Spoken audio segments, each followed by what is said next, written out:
intestino delgado es una de las partes más importantes del aparato digestivo, ya que es donde se absorbe la mayor parte de los nutrientes y de los alimentos que consumimos.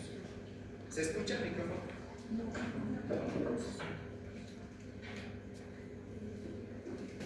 Es una de las más importantes, tiene una longitud aproximada entre 6 a 7 metros, mayormente en mujeres es de 6 y en varones de 7, pero varía. No es una regla, pero varía un poquito, más o menos en 1 metro. Se divide en 3 partes, en el yeyuno, en el duodeno, yeyuno e ileum.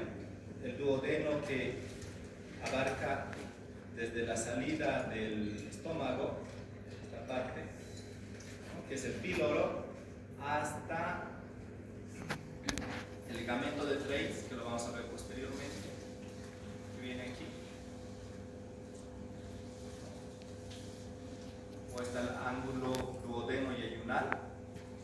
Luego viene el yeyuno, que mide aproximadamente 2.5 metros. Aquí hay mucha equivocación, no se olviden, el duodeno mide 25 centímetros, el yeyuno mide 2.5 metros. Se inicia en el ligamento de Treitz, que es en este o en el ángulo duodeno-yeyunal, y va recorriendo, pero no hay un límite anatómico entre el yeyuno y el ileum, ¿no? Lo que sí se puede ver es que entre estas dos estructuras del intestino delgado se ve que las paredes del ileum ya son más delgadas y más estrechas, a diferencia del yeyuno, que son paredes mucho más gruesas y más anchas, ¿no? La última parte del ileum mide aproximadamente 3 metros y se encuentra en la parte inferior derecha del abdomen, y es donde se absorbe la mayor cantidad de vitamina 12 y sales biliares. En cambio, en el yeyuno es donde se absorbe la mayor parte de los nutrientes, y termina en la válvula ileocecal, que se encuentra en esta parte, para empezar ya con el intestino grueso. En el intestino delgado se cumplen varias acciones. Una de ellas es la mezcla del contenido gástrico con secreciones del páncreas y hepáticas. Se absorben los nutrientes y aproximadamente 9 litros de producto que se distribuyen en el intestino delgado en 24 horas. Lo más interesante de esto es que de los 9 litros, 2 litros son dietéticos. ¿Qué quiere decir? De todo lo que consumimos, todos los alimentos que ingerimos diariamente, y 7 litros son de las secreciones gastrointestinales, o sea, que vienen desde la boca, desde el esófago, desde el estómago, terminando en todas las secreciones del intestino delgado. Y solamente pasan de 1 a 2 litros al intestino grueso o colon, que nos sirve básicamente para absorber agua y algunas sales minerales. En las secreciones del intestino se inician en el duodeno, gracias a las glándulas mucosas o glándulas de Brunner. No se olviden que todas las glándulas mucosas nos sirven básicamente para lubricar estas estructuras anatómicas, para que el tubo gástrico, que básicamente está dada por el ácido clorhídrico, no lastimen estas estructuras. Estas secreciones se deben a 3 factores, que son los estímulos táctiles, que ya los avanzamos anteriormente. Todo lo que quiere decir táctil es cuando el alimento toca nuestra estructura, en este caso al intestino delgado, el estímulo vagal y hormonas gastrointestinales, especialmente la secretina. Estas glándulas muchas veces pueden ser inhibidas por el simpático y son la causa de las úlceras péptidas, ¿no? Tenemos una úlcera, que son alteraciones que sufre nuestro estómago, nuestro intestino delgado, que son muy incómodas, que se producen por alteración de esta secreción mucosa. Las secreciones de los jugos intestinales digestivos están dadas por las glándulas de Liverpool, que se encuentra en todo el intestino delgado, que secretan moco y enzimas. Tienen un pH de 7.5 a 8 y secretan diariamente casi 1800 ml. Y es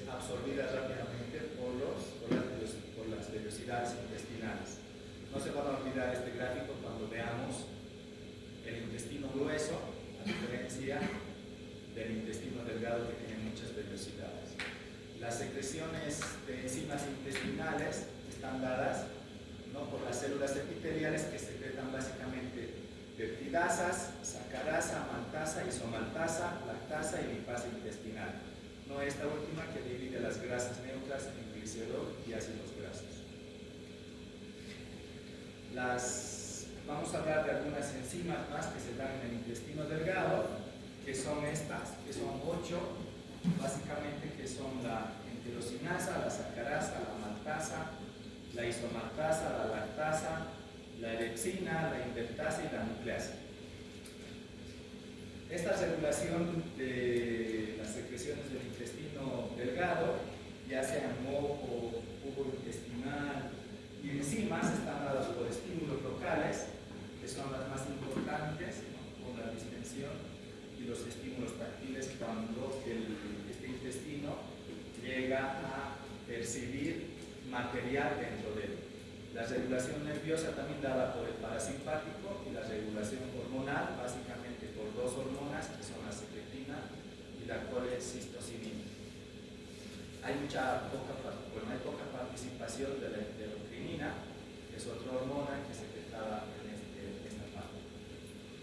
Vamos a hablar de la motilidad, que quiere decir del movimiento del intestino delgado, y hay dos tipos de movimiento en el intestino delgado, que son las contracciones de segmentación y también las ondas peristálticas. Gracias a estos movimientos, todo el producto, o sea, el quimo que pasa del estómago al intestino delgado, va a seguir su secuencia normal. La de segmentación, la primera, que se llama también segmentación rítmica, que es el principal movimiento, y mezcla el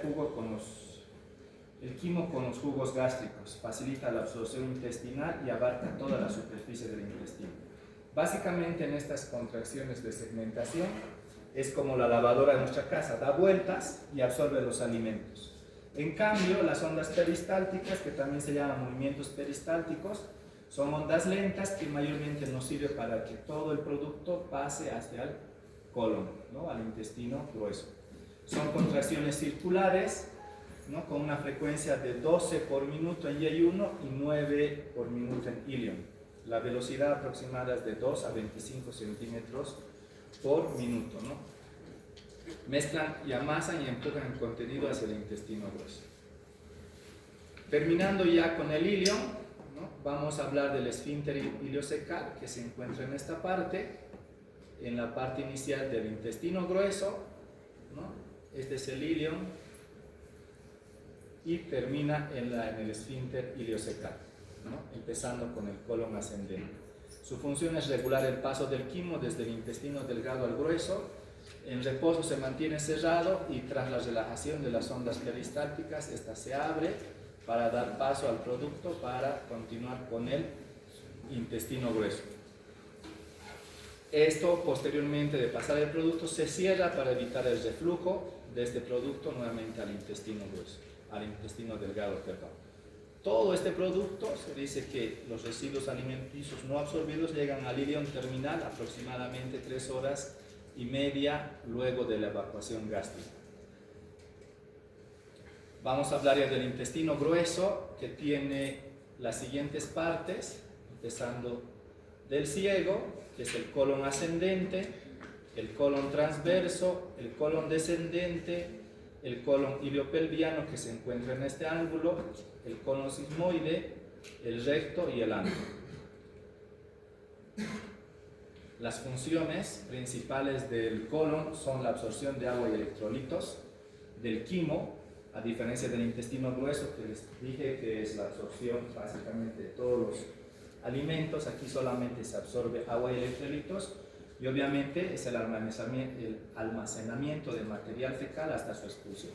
Entonces tiene dos funciones básicas, que es la absorción de agua y electrolitos del quimo y el almacenamiento de materias fecales hasta su expulsión.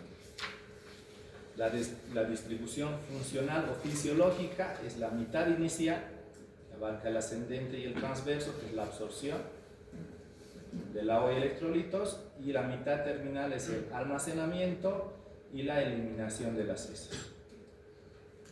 Vamos a hablar de igual manera de la motilidad del colon, ¿no? Que son dos, que es el movimiento de mezcla y los movimientos propulsivos. De igual manera, el movimiento de mezcla es donde se van a mezclar los alimentos.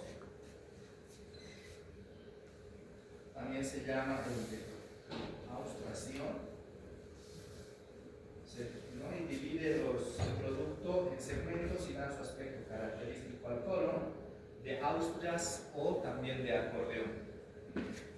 El segundo movimiento es el movimiento propulsivo, donde se producen contracciones que empujan lentamente el contenido hacia el recto y se divide en movimientos de avance lento y movimientos de masa.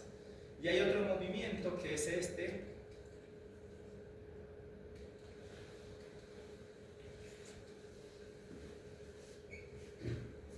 de defensa, peristalsis intensa, que es este último movimiento que ven en esta parte, que es un movimiento de emergencia, ¿no? Donde pueden llegar a cerrarse totalmente la luz del colon, pero aumenta en situaciones como infecciones o irritaciones, ayudando a evacuar el contenido rápidamente. Entonces, este es un movimiento de defensa porque ha ingresado a nuestro aparato digestivo algún alimento que no estaba muy procesado. ¿Algunas veces sufrieron eso? ¿O no? ¿O soy el único que me ha pasado? ¿No? ¿Verdad? A mí me ha pasado, y más para lo terrible que me ha pasado en un matrimonio, que era en el Radisson, que era uno de los mejores locales, y me han dado una cena con... Me han dado chancho, me han dado pollo, y para colmo me han dado ciruelo, ¿no? Entonces obviamente se ha puesto en acción mis contracciones de defensa y en vez de disfrutar la fiesta ya saben dónde estaba.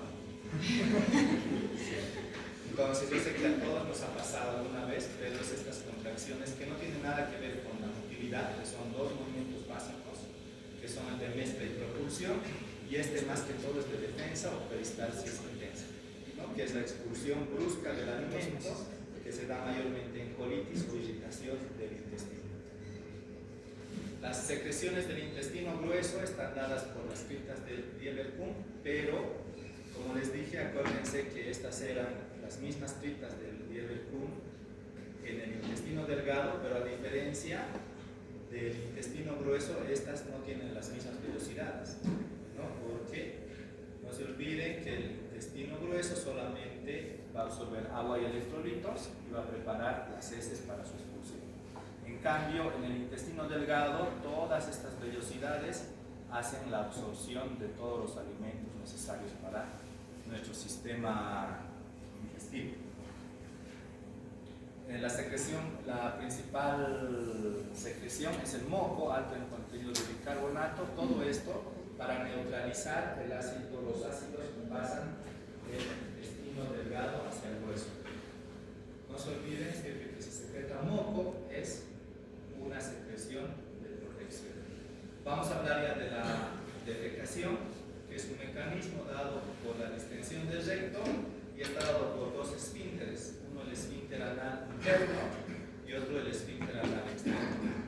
Vamos a decir que el esfínter anal interno es involuntario, que se encuentra en esta parte, y el esfínter anal externo es voluntario, que nosotros podemos manejar. Vamos a hablar, esta parte es un poquito tediosa, pero vamos a hablar de la digestión de los diferentes alimentos.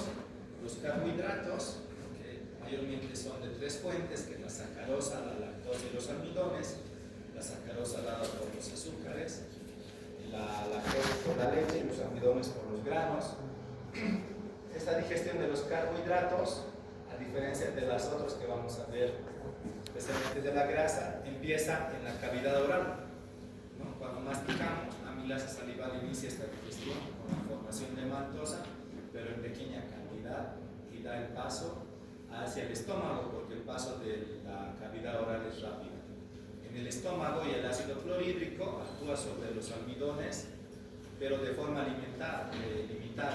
La digestión en el intestino delgado es donde se produce mayormente, y es el intestino delgado que se encarga con las amilasas pancreáticas a convertir estos almidones en maltosa e isomaltosa, ¿no? Para su absorción y transformación completa hasta abandonar el yeyuno. Esta digestión de los carbohidratos se da mayormente en el intestino delgado, ¿no? Además de la amilasa, el intestino delgado fabrica 4 enzimas más, que son la lactasa, la maltasa, la sacarasa y la isomaltasa. Tiene la función de romper los disacáridos en monosacáridos, como la lactosa, la galactosa y la glucosa. Todos estos productos finales de la digestión de los carbohidratos, el 50% es glucosa, 40% glucosa y 10% galactosa. ¿No? Entonces, como vieron, no se olviden, la digestión de los carbohidratos empieza en la boca hasta terminar en el yeyuno del intestino delgado. Esta digestión de los distintos alimentos, ya vemos las proteínas, ¿no? Que en su totalidad provienen mayormente de las carnes, ¿no? Y de las legumbres. Se inicia en el estómago, a diferencia de los carbohidratos que empiezan en la boca. Se inicia en el estómago por la acción de la pepsina, que es activada por un pH 2 a 3. Cuando este pH fluctúa en este parámetro de 2 a 3, se activa la pepsina para desdoblar estas proteínas fructosas, proteasas y péptidos. La digestión de las proteínas en el intestino delgado, ¿no? Se encuentra la tripsina pancreática, que hidroliza las proteínas parcialmente, donde se obtienen los aminoácidos, dipéptidos y polipéptidos pequeños. Otras enzimas que participan, no muy importantes, son en pequeñas cantidades la quimiotripsina y la carboxipeptidasa. Para las grasas, de igual manera no empieza la digestión en la boca. Estas grasas se encuentran en gran cantidad de los alimentos. No tenemos que satanizar las grasas, no se olviden que tenemos diferentes grasas. Hay las saturadas, las insaturadas. Entre las más buenas, tenemos aquí la palta o el aguacate, que son las de las grasas más convenientes. Tenemos la mantequilla, que está aquí como un semáforo que podemos consumirlas, y las grasas que son más dañinas son estas, ¿no? Como que están más procesadas, que son grasas de producción muy fuerte, y que también son grasas de los aceites, como de los pollos, que les gusta a ustedes, del pollo,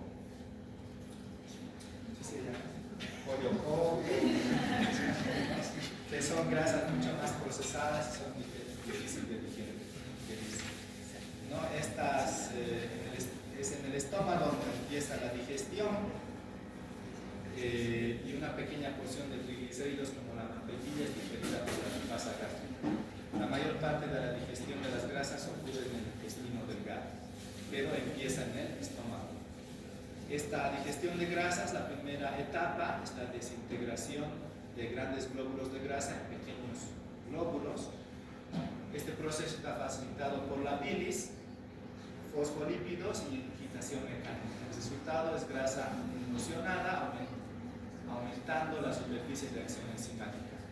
Si recuerdan, dijimos que las grasas se destruyen, que son pequeñas esferas que luego se convierten en micelas, que son pequeñas esferas, y gracias ya a este proceso de la bilis y los fosfolípidos son desintegradas finalmente. La digestión de las grasas en el intestino empieza desde la degradación de triglicéridos, ¿no? La grasa emulsificada se digiere con lipasa gástrica, y los productos finales son ácidos grasos libres y monoglicéridos, o sea que los van reduciendo para su digestión mucho más fácil. Terminando ya este tema, vamos a hablar de la fisiología de los trastornos gastrointestinales, ¿no? Vamos a hablar de los trastornos del intestino delgado, donde la causa principal es la falta de secreción pancreática y las situaciones más frecuentes son la pancreatitis, la obstrucción del conducto de Wilson y la extirpación de la cabeza pancreática. Este órgano es muy importante, no se olviden, es el páncreas, que nos va a ayudar a la digestión de los alimentos. Se divide su secreción en dos, en una exócrina y otra endócrina.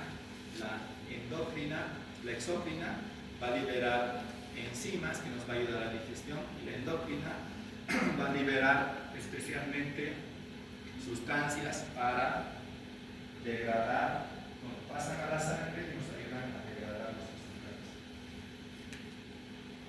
La pancreatitis es la inflamación del páncreas. Tenemos dos, la aguda y la crónica. Las causas más frecuentes son el alcoholismo y la obstrucción de la ampolla de Vater por cálculos biliares. Aquí tenemos la ampolla de Vater, que es la unión, una dilatación del conducto colédoco, donde se une el conducto colédoco con el conducto principal del páncreas y se produce por cálculos biliares. Ambas causas se presentan en el 95% de los casos.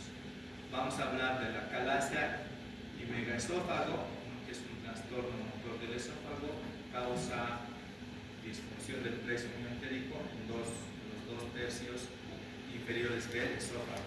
¿Qué quiere decir esto? Que el esófago se estrangula y produce la calasia o megaesófago. Se produce la calasia y obviamente todo el producto que ingerimos se va a retener y va a hacer que el esófago se dilate. Causa que el esfínter esofágico inferior no se relaje, impidiendo el paso del bolo alimenticio al estómago. Tenemos la calasia grave, donde el esófago no vacía adecuadamente hacia el estómago su producto durante horas, produce la retención de alimentos y dilatación esofágica y puede conservar hasta 1 litro de alimentos. El paciente con este tipo de patología tiene dolor, tiene riesgo de ulceración y posible ruptura del esófago.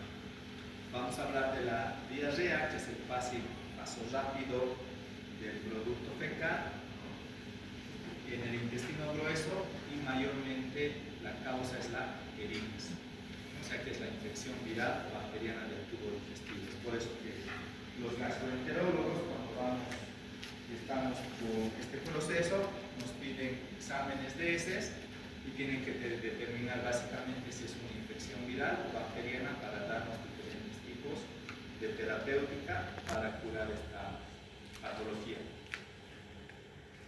En esta patología se produce la expulsión rápida del contenido con grandes volúmenes de líquido y ondas peristálticas fuertes. También tenemos la úlcera péptida, que es la erosión de la mucosa por el cubo gástrico y es más frecuente en el estómago y duodeno. Las causas principales son el alto contenido del ácido y pepsina, la irritación o el riego sanguíneo, baja secreción de moco de las glándulas e infecciones ocasionales. Tenemos la úlcera gástrica, que obviamente es igual que la anterior, pero se produce en el estómago, se presenta por la secreción normal o baja de ácido clorhídrico, se asocia con la disminución de la resistencia de la mucosa gástrica a la digestión. Tenemos el estreñimiento, que es el tránsito lento de las heces por el colon. Una causa frecuente es la ausencia del hábito de defecación regular debido a inhibiciones prolongadas o repetidas de reflejos normales. Puede implicar espasmo del colon sigmoide. Gases en el tubo digestivo pueden tener 3 orígenes: el aire deglutido, actividad bacteriana y difusión de sangre al intestino. La mezcla de gases en el estómago incluye principalmente oxígeno y nitrógeno, donde se producen los eructos. En el intestino delgado hay pocos gases, pero se forma dióxido de carbono por reacción entre el tubo gástrico ácido y el bicarbonato pancreático. Entonces, los gases presentes son una mezcla de dióxido de carbono, metano e hidrógeno, y esta combinación de hidrógeno con oxígeno puede generar mezclas explosivas. Vamos a hablar del vómito, y es el medio por el cual las partes altas del tubo digestivo, como ven marcada aquí en el gráfico, o sea, desde desde el estómago básicamente, pero pues no hay que descartar que el vómito se puede dar desde la primera parte del duodeno. ¿No? Esas son las partes altas del tubo digestivo, expulsa su contenido cuando hay irritación, distensión o excitabilidad. Estos estímulos viajan por el simpático al centro del vómito del bulbo. Participan muchos pares craneales, entre ellos el 5, el 7, el 9, el 10 y el 12, además de los músculos abdominales y nervios raquídeos. Vamos a hablar de los efectos de la colicistectomía, ¿no? Que es la extirpación de la vesícula biliar. Muchos piensan que cuando se les extirpa la vesícula biliar ya no van a tener una vida normal, pero no es tan necesaria. No se olviden que la vesícula biliar tiene dos funciones básicas, uno que es el almacenamiento de la bilis y el otro es la expulsión de la bilis. Entonces, tras su extirpación se conserva la salud, aunque con descarga continua y lenta de bilis en el duodeno después de cada comida. Muchos pacientes piensan que la bilis se produce en la vesícula biliar y no es así, la bilis se produce en el hígado. Entonces, ¿qué es lo que pasa cuando les sacan o les hacen la extirpación quirúrgica de la vesícula biliar? Nada más que esta secreción de la vesícula ya es continua, ¿no?